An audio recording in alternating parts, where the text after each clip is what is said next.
let's chat about one of the most important things. So with your hand, the main three fingers we use are these three, not your ring finger, not your pinky finger.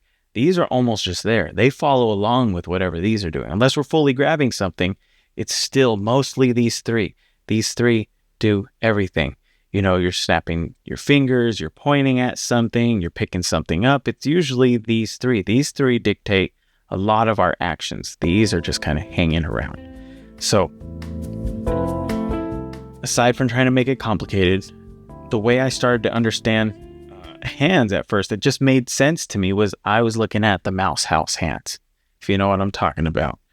So it was the circle, let's just act like that's the arm. Now, the circle helped me because what I started to do is I thought, what if over time I can apply that soft cube theory? Just come back again. But before I do that, I was like, okay, we have a thumb.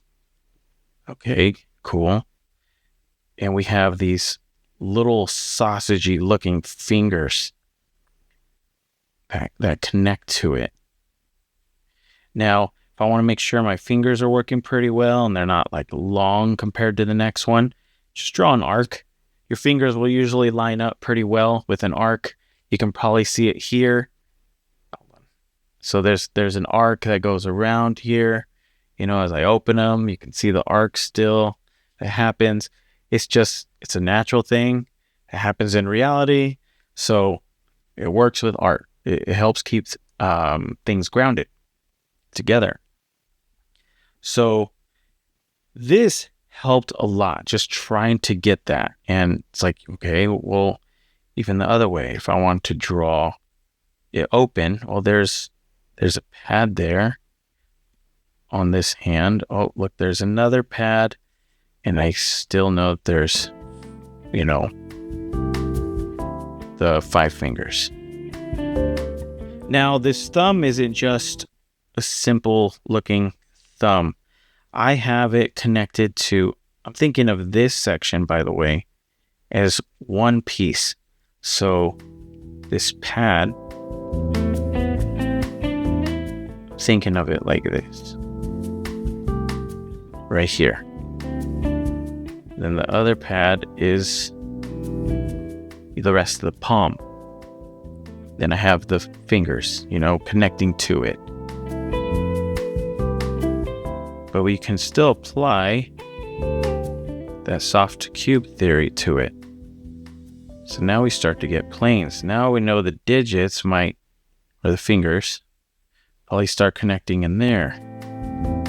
I'll draw 2 right now. So I know that that's going to connect into that side.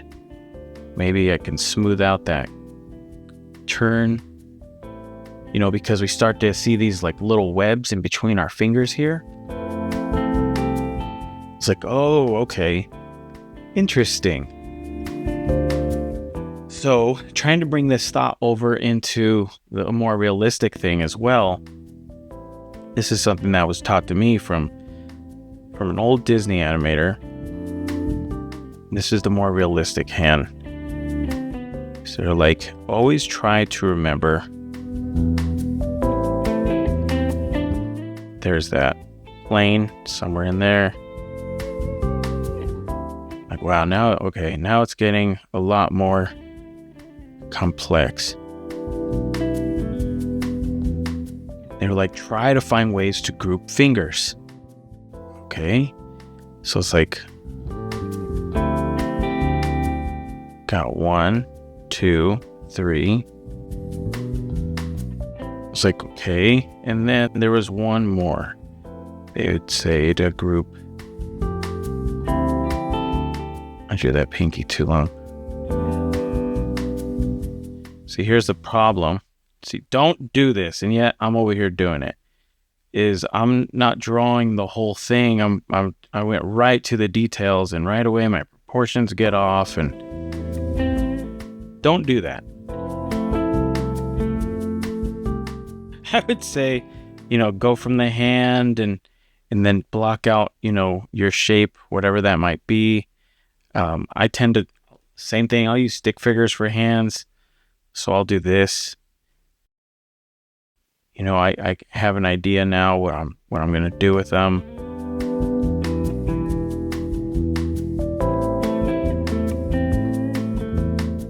The thumb's a little funny. So it's rough, but it's still there. Now, so you group them. We have these three, and we have this one over here. Same thing. 3, 1. Then we have 1, 2, 1. So you try to group them. Most actions, because like I said, unless you want something really crazy and creepy, it needs to help with your story. Otherwise, simplify it, because you don't want it to be distracting from your overall statement, from your whole character. Now, with these hands, aside from grouping fingers, we have to remember that, yes, they have 3 joints. Interesting thing, the tips of our fingers, they're all 1 inch long. Now, we have 3 sections here, but with hands, unless there's a close-up, you're probably not going to see those 3 digits. It's a lot easier to simplify. You can read it very easily, so we'll just use 2. So we have same thing, broken down right in the middle.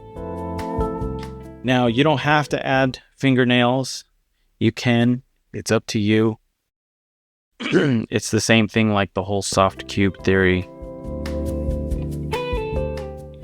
We have these planes, and how does the fingernail sit in there into the finger? Need overlap, and maybe you have wrinkles, whatever the wrinkles might look like. Not what we're focusing on. But let's see. So we want to think of things as shapes. So let's use a closed fist. Now, I know that's one of the things a lot of people like showing. It's okay, you can block out a shape, a big square, and you can add some knuckles on the top, and you see the 4 joints all squeezed like that. It's a pretty good indication for a fist like this. You can even have one that's like this. I drew that too big. Of course I did. So it all depends. Now, when the hand's turned this way, we'll use a little cartoony, softer fingers. We're going to see this.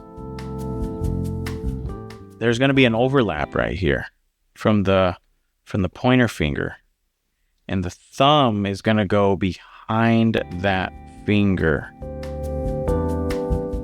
If you want, you can draw the fingers individually like that. Remember that the hand connects here at the wrist.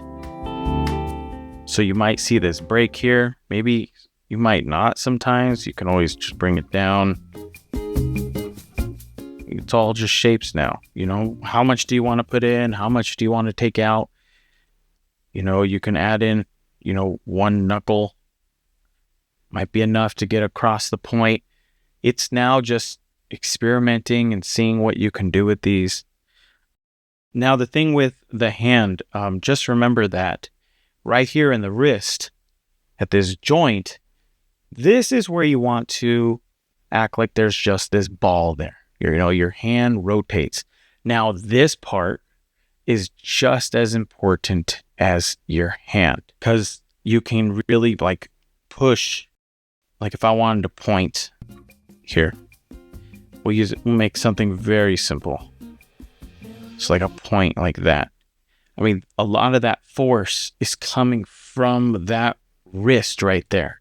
Instead of just it going straight like this, I always draw a circle when drawing hands.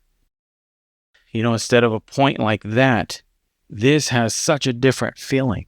So remember to add those wrists. Pay attention to them, how they're bending, what they're doing, have fun with that. Let's see. Also, if you were to close your hand,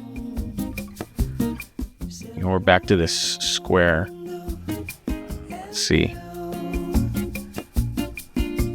Okay. Now the knuckles, they tend to curve towards the thumb.